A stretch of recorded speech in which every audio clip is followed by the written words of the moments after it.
Hello and welcome to The Real Conspiracy News, a weekly show where I scour the internet for this week's past conspiracy news and I bring it to you, the viewer, in digestible bite-sized chunks.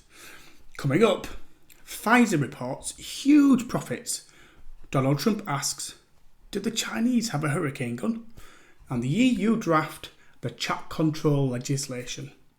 But first up, 7 Russian oligarchs since the start of 2022 have died of suicide or suspicious circumstances.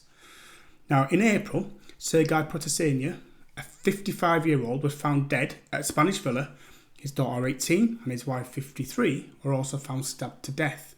And Sergei was found hung. There was no suicide note. Just 24 hours earlier in Moscow, Vladislav Aveyev, 51, was found dead with his wife, Yelena, 47, and his 13-year-old daughter Maria at their home. He was formerly the vice president of the Gazprom Bank, Russia's third largest bank, and one of the main channels for payments for Russian oil and gas. Now, a law enforcement source stated that a gun was found in Avayev's hand and that they believe it was a case of murder-suicide.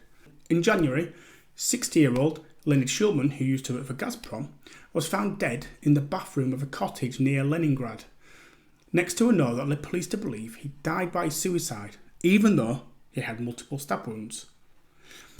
In March, Russian billionaire Vasily Melnikov and his family were found dead.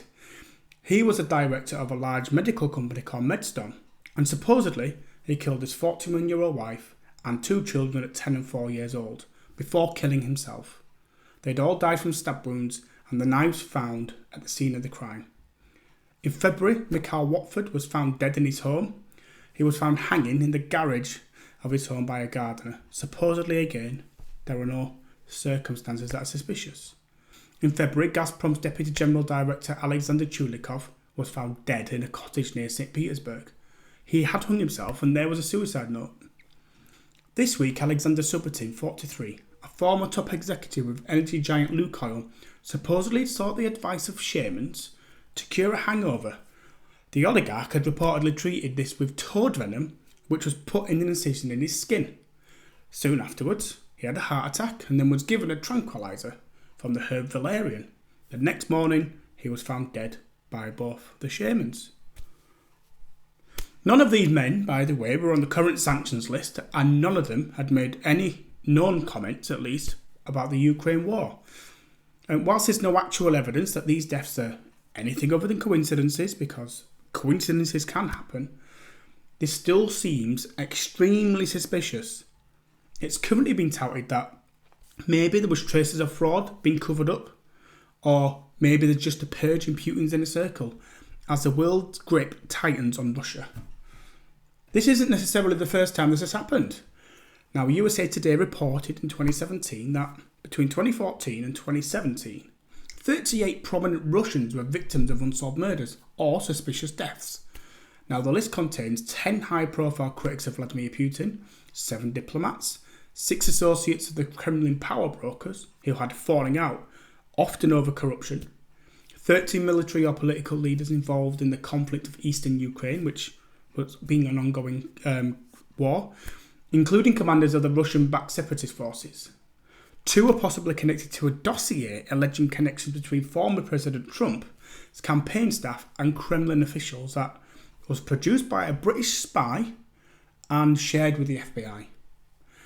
Of the deaths, 12 were shot, stabbed or beaten to death, 6 were blown up, 10 died of alleged natural causes, 1 died of mysterious head injuries, 1 reported had slipped and hit his head in a public bath, 1 was hanging in his jail, and 1 died after drinking coffee. The cause of 6 deaths were reported as unknown. So, the question is 2022 a matter of history repeating itself? My opinion is this: it's like a hot bottle of curdled milk. It stinks. And I probably expect that the suicides are probably not over. Conspiracy 2 for the week. Do the Chinese government possess a hurricane gun? Now, an anonymous source supposedly said that in 2018, at the beginning of Trump's presidency, they overheard Trump ask if China made hurricanes to send to us. Trump wanted to know if the technology existed, And one of the guys in the room supposedly said, "Not to the best of my knowledge, sir." Now, Stephanie Grisham, a former top Trump aide, said she wasn't privy to the hurricane gun chatter, but she did know. Stuff like this was not unusual for him. He would blurt out crazy stuff all the time. Now, this has clearly got the media snickering. And whilst the question posed, do China have a hurricane gun, sounds foolish, does it come from a source of truth? Why would Trump pose such a question? Because nations have been trying to weaponise the weather since the 1940s. Now, it started probably around about 1947 with the first project we can think of, which is Project Cirrus. This was an attempt to modify hurricanes. At the time, a hurricane had just passed Cuba and Florida, and researchers planned to seed the hurricane's clouds with dry ice, hoping the ice would interact with the clouds and disrupt the cyclone's internal structure, weakening it. Instead, the storm swung 130 degrees, smashed into Georgia, and caused $2 million worth of damage, and the project was quickly canned. Then in 1960, Project Skyfire was launched with the aim to reduce the severity of lightning storms.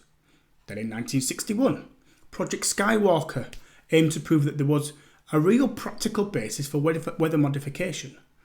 The idea was to try and devise some schemes to take water from the sky, from the old age need to have a reliable water supply. And then in 1964, a report came out which gave a grim diagnosis with trying to change the weather. And it stated, not everything could possibly be known about the atmosphere. The programme required integrated large-scale studies on the structure, dynamics and convective clouds, the physics of precipitation, the initiation of convection in the boundary layer, the effects of cirrus and dust layers on the radiation balance, the dynamics of severe storms such as thunder and hailstorms, tornadoes and hurricanes, and the role of convection therein. From 1963 to 1983 was then Project Storm Fury, which was built to try and control hurricanes. The whole idea was to try and mitigate hurricanes, lessening the damage done. After 2 decades, the programme did end. They were unable to clearly say whether or not seeding efforts were really working, whether it was really causing storms to weaken, or systems had simply become a victim of the environment around them. But the programme did yield a massive amount of highly valuable weather data. Interestingly though, former Cuban President Fidel Castro alleged that Project Storm Fury was an attempt to weaponise hurricanes.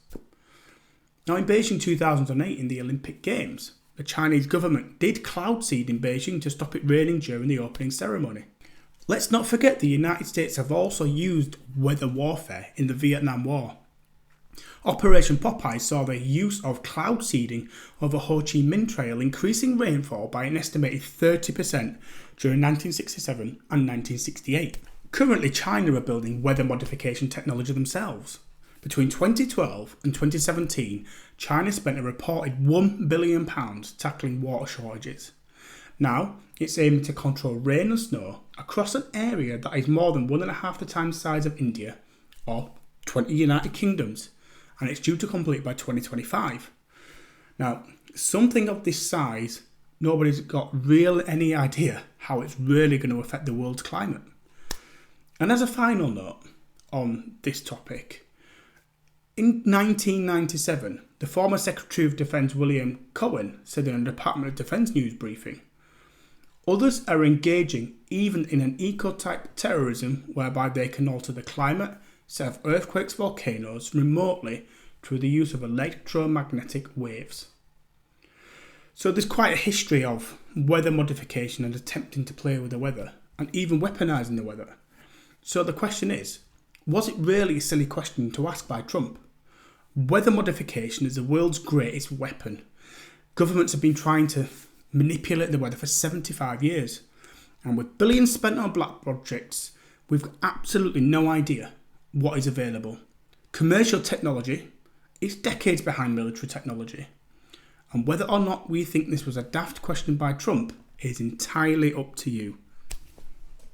Next up, Phizer and their billions. Phizer have just posted total sales of $25.7 billion in the first quarter of this year, which is 77% up on last year. A further $1.5 billion came from Paxlovid, which is a COVID pill for people who are at huge risk of severe diseases, including hospitalisations or even death. $13.2 billion came from the Comirnaty jab, which has been developed with the German BioNTech. Also driving some of these sales is the idea of taking booster jabs and jabs for children over the age of 5. Now, Pfizer and BioNTech are also currently trying to seek approval for the vaccine's use in children from the age of 6 months old to 4 years. So looking at the UNICEF website, it states that out of the 3.7 million COVID-19 reported deaths in the MPIDR coverage database, only 0.4% of those deaths, which is 13,400 deaths, occurred in under 20s. 42% of them were deaths between the ages of 8 and 9. So I got out my fingers and toes, and that works out as 5,628 deaths. So, does that really require a rollout for 6 months to 4 years? Now, Tom Braley, a pharma campaigner at Global Justice Now, said, throughout this pandemic, Pfizer have reduced to share its technology and know-how.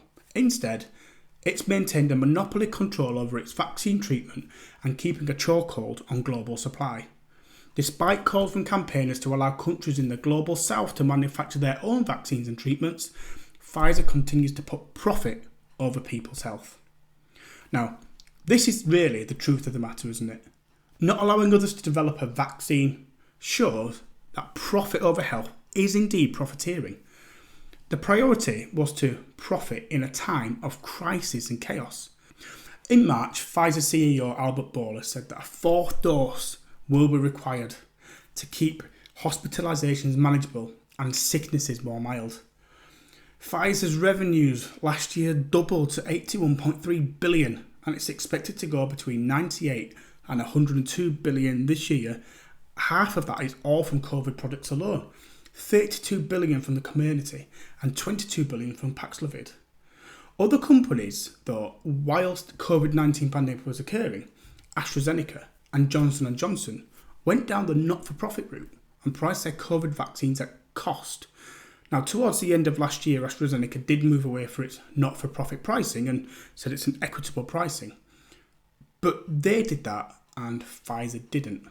Now, COVID has been a huge PR coup for Pfizer, who, let's just say, have had a bit of an indifferent past. They're not the inventors of the vaccine, but they have a big role in the vaccine. And partly this was down to the result of university research, public money, don't forget it's your and my money, BioNTech, a smaller company from Germany. However, one US government official said, the fact that we call it the Pfizer vaccine is the greatest marketing coup in American pharmaceuticals history. Let's not forget who Pfizer are. In 2009, they paid $2.3 billion in criminal and civil fines to settle allegations that the company illegally marketed several drugs for off-label purposes that were specifically not approved by the FDA. Pfizer doses cost less than £5. The UK paid £18 a dose for the first batch and £22 a dose for the next batch. So, are we allowed now to start talking about COVID profiteering without being accused of being a conspiracy theorist? The facts are pretty clear. Pfizer are making billions and they're not willing to share, and it definitely seems at this moment in time it's profit over health. And the 4th conspiracy I want to talk about today is the EU chat control legislation. On May 11th, the EU, via Twitter, advised they've drafted a bill to adopt a new strategy to protect all children, especially those in vulnerable situations, from harmful and illegal online content and to fight cyberbullying. What a wonderful thing that would be.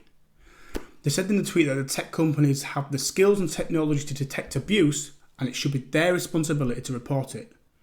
Our new proposal set obligations for companies to detect and report abuse of children with strong safeguards, guaranteeing privacy for all. Underline that because that, quite frankly, is quite possibly the biggest lie of the year. In July 2021, a regulation was passed allowing providers to scan communications voluntarily. So far, Gmail, Facebook Messenger and Xbox Chat have been scanning voluntarily. But the European Commission have just gone a step further presenting a proposal which would make chat control mandatory for all email and messenger providers, and this would even apply to end-to-end encrypted services. Patrick Breyer, a digital rights activist, has highlighted some of the areas from this draft, and he said, the communication services affected include telephony, email, messengers, chats, and these chats aren't just things like Facebook. There'll be online gaming, dating portals. You've also got video conferencing, end-to-end encrypted messages such as WhatsApp. Hosting services affected include web hosting, social media, video streaming services, file hosting and cloud services. Chat control involves automated searches for known and unknown CSAM images and videos. Suspicious messages and files will be reported to the police. You'll have no idea that this is being done, by the way. Chat control involves machine searches for possible child grooming, suspicious messages, and again, this will all be reported to the police. And CSAM is child sexual abusive material. Now, Will Cathcart, the WhatsApp chief, said in several tweets, he is incredibly disappointed to see a proposed EU regulation on the internet fail to protect end-to-end encryption. As is, the proposal would force companies to scan every person's messages and put EU citizens' privacy and security at serious risk. This is wrong and inconsistent with EU's commitment to protecting privacy. Strong encryption protects the privacy and safety of billions of people, including children. Taking that away is a mistake.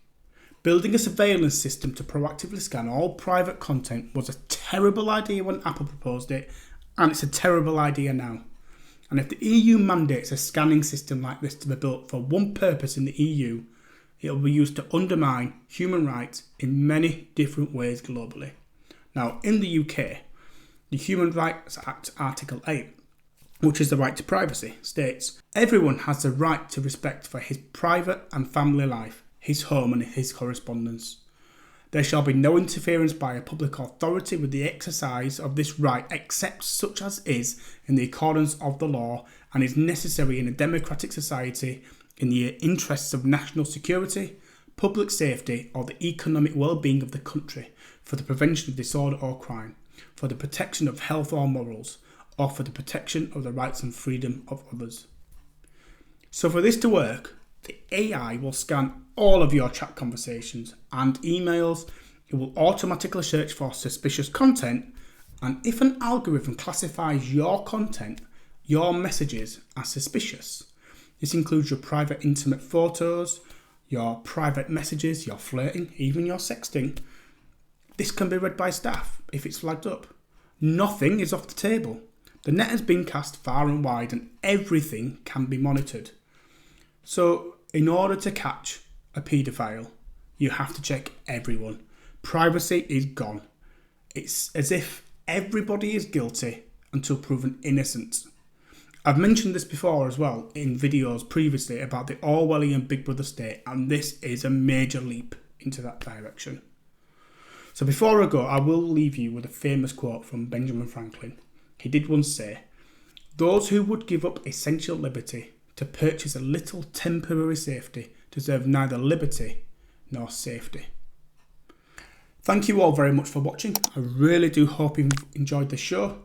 Please do like, share and subscribe, and I will see you again next week for some more conspiracy news.